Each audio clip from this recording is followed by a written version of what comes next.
Coming up, a WrestleMania main event scrapped. Will Tyson Fury return to WWE? A top WWE star coming back soon, and more. Support WrestleTalk! Give us a subscribe. Hello and welcome to the WrestleTalk Super News. I'm Ollie Davis. While the Raw side of WrestleMania 36, it's pirate themed, is mostly announced or firmly foreshadowed, with Brock Lesnar versus Drew McIntyre for the WWE title, Charlotte Flair versus Rhea Ripley for the NXT title, and Shayna Baszler set to challenge Becky Lynch for the Raw Women's Championship, SmackDown doesn't yet have a single match officially confirmed. And with the show only just over a month away, WWE have reportedly torn up the original plans they had for the blue brand and are starting pretty much from scratch. Dave Meltzer has claimed on an episode of Wrestling Observer Radio that a lot's changed, and that the only two matches that have been planned on the SmackDown side have been dropped, which were The Fiend Bray Wyatt versus Roman Reigns for the Blue Universal Championship, and John Cena returning for a match against Elias, off the back of their interaction at last year's WrestleMania. On top of that, Meltzer believes there's about 5 or 6 matches in total that have changed. While one is apparently a Raw alteration, basically every match is either going to change or is in danger of changing on the SmackDown side, with everything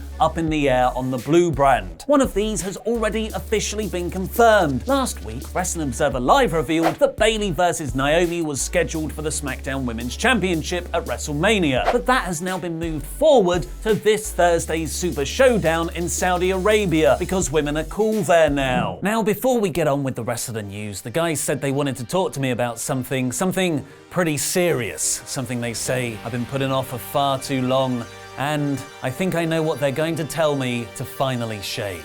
My big hairy balls! That is not what we are telling you to shave at all. My big hairy balls, Laurie! And I'm going to do it with this episode's sponsor, Manscaped, the only men's brand dedicated to below-the-waist grooming and hygiene. Their all-in-one manscaping kit, the Perfect Package 3.0, makes male grooming safe and easy, with a waterproof electric trimmer to bushwhack in the bath, ergonomic cordless design, advanced skin-safe technology, and a load of great add-ons. And if you become a subscriber, you get even more, with replacement blades delivered to your door, 20% off, free shipping, and not just 1, but 2 free gifts when you use our code WrestleTalk on your Perfect Package 3.0 purchase at manscaped.com. The Shed travel bag and a pair of Manscaped's high-performance anti-chafing boxer briefs. I'm actually wearing some right now, and boy howdy, they're keeping it nice and cool down there. Please click the link in the video description below and at least check Manscaped out, as it really helps support us here at WrestleTalk and my big hairy balls. Your balls will thank you. So what does that mean for Bray Wyatt, Roman Reigns, John Cena, and even Goldberg? For clarity, I'm now talking about the WrestleMania plans again, not my big hairy balls. Well, there's a lot of moving parts. But that does also apply to my testicles. Reigns versus The Fiend, with Roman most likely winning, LOL, has apparently been a planned Mania match for months, with the two purposely being kept apart on SmackDown to build anticipation. Up until mid-January, Reigns was even scheduled to win the Men's Royal Rumble, where he would pick facing Wyatt to be the proper main event of WrestleMania. Vince McMahon then apparently changed his mind, going with Paul Heyman's idea of Drew McIntyre winning the Rumble to close Mania with Brock. First Drew affecting the Reigns versus Fiend plans? Who's next?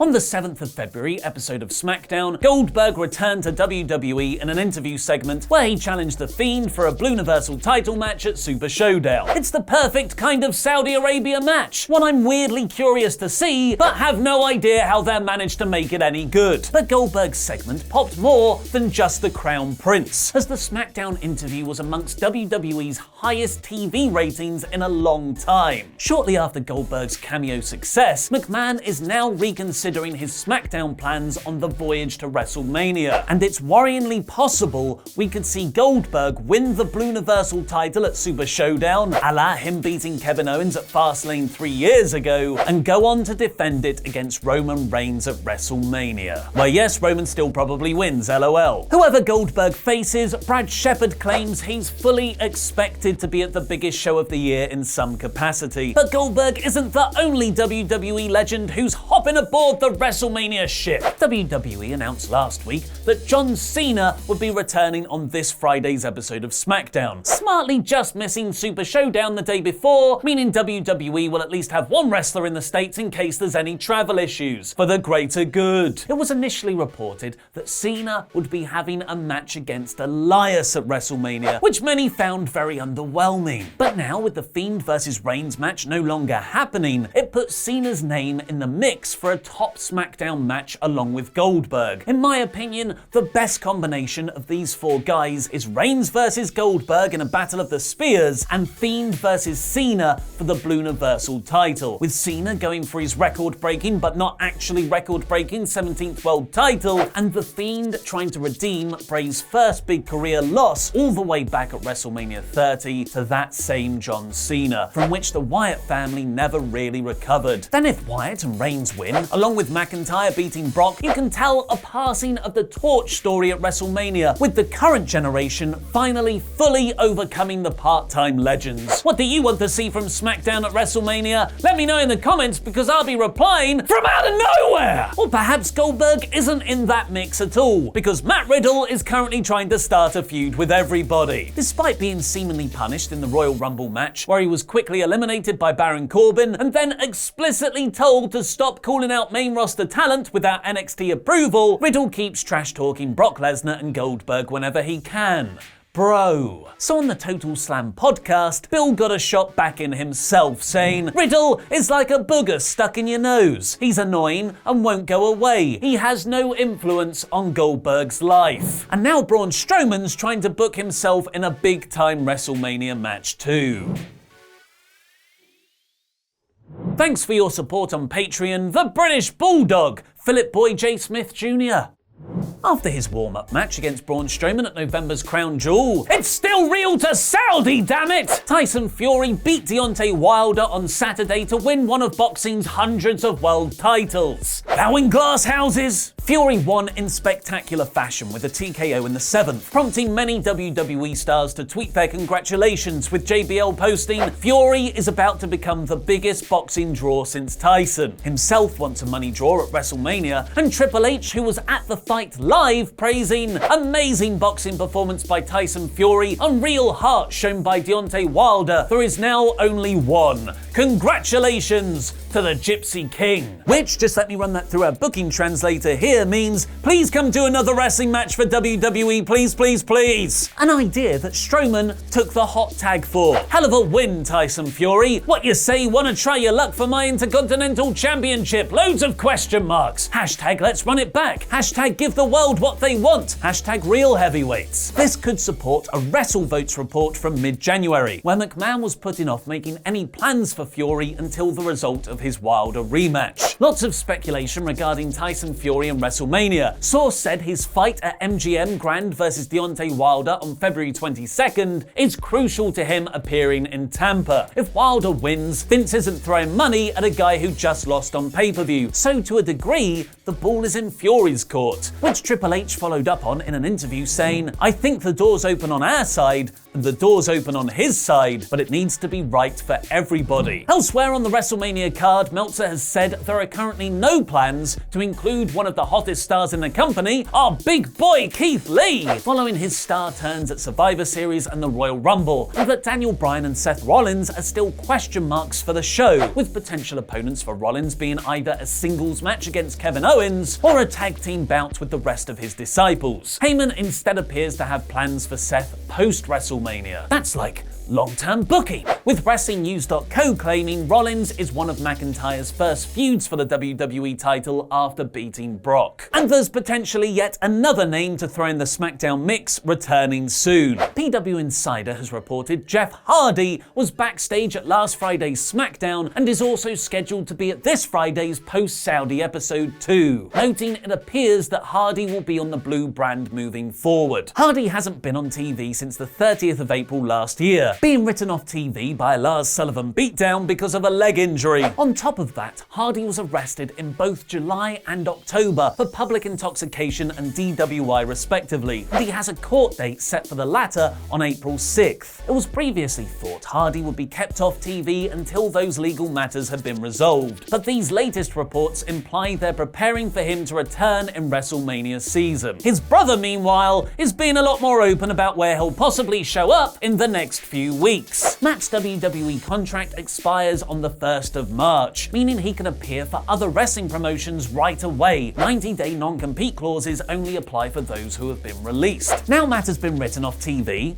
twice, with 2 separate attacks from Randy Orton. It's fully expected he'll be debuting for AEW soon. And now Le Champion himself, Chris Jericho, is teasing just that. Posting a broken style video on his Instagram page, Hardy said, "But Randy Orton didn't kill me. I am alive. I am unkillable. How long did you think a medical facility could contain an abomination like me?" Which Jericho has simply commented on, "Stay home." Meanwhile, Evil Uno, a member of the AEW faction The Dark Order, who Matt is likely to be unveiled the leader of, has tweeted, "Everybody lives, everybody dies. The Exalted One is near. The Exalted One arrives." Despite Raven being shown in the crowd during last Wednesday's Dynamite, who has been another rumored Dark Order leader name, PW Insider claimed he was just a red herring to misdirect fans. All right, Ollie. Hey! Got you a cup of tea? Know how you like it? Yeah, love the milk. Yeah. Warm milk. Where were you guys on Friday? Oh, we were... I was waiting for ages for you. We were actually... Funny story. Yeah, we were rebooting Screen Stalker to become Parts of Unknown. New wrestling channel. Took the old channel, fixed it, and made something great, didn't we? Yeah. So Got a video up on it already. It's got loads of views. Yeah. Adam's first booking video. first booking video. Actually, the most views of, I think, any video on that in that channel's history, but that's not important. But yeah, so that's what we're in charge of at the moment. We're kind of like taking the whole family to new heights. Cool. That sounds really good. Oh man, I didn't know you were going to do that. Well, we just thought that since you and Luke were going off and doing the Cineworld thing, congrats on that, by the way. Thank you. It's looking really good. That me and Laurie would sort of just take a bit more of a guiding hand in just the rest of the channel, really. Right. So we've got a second wrestling channel now. Yeah. And there's another series coming out on Sunday as well. Wrestling RPG. That's right. No Rolls Barred. It's going to be sort of D&D meets wrestling. It's going to be incredible. Check that out. Subscribe, and you'll be the first to get notified when it's up. It's going to be brilliant. You're really excited about all the positive Look at him. He's changes. not blinking out of excitement. Yeah, look. Oh. Oh, down it goes. Down it goes. Big gulp. Tea. Big gulp. Big gulp. No, they didn't tell me they were going to launch a second wrestling channel. No, it's a good idea though. I mean, it sounds great. Parts fun. No, it's a good pun with some cracking series. It sounds like everyone should go over and subscribe. But yeah, it does feel weird. Yeah, you're right that they didn't say anything about it to me. No, they still like me. And I'm still cool. Oh, Nikki. You say such cruel things. So make sure you click on the thumbnail here to see my first ever booking video for Parts of Unknown. And subscribe to the channel to make sure you're first to be notified when our wrestling RPG No Rolls Barred goes live on Sunday. I've been Ollie. I'm Adam from WrestleTalk. And that was Lucha.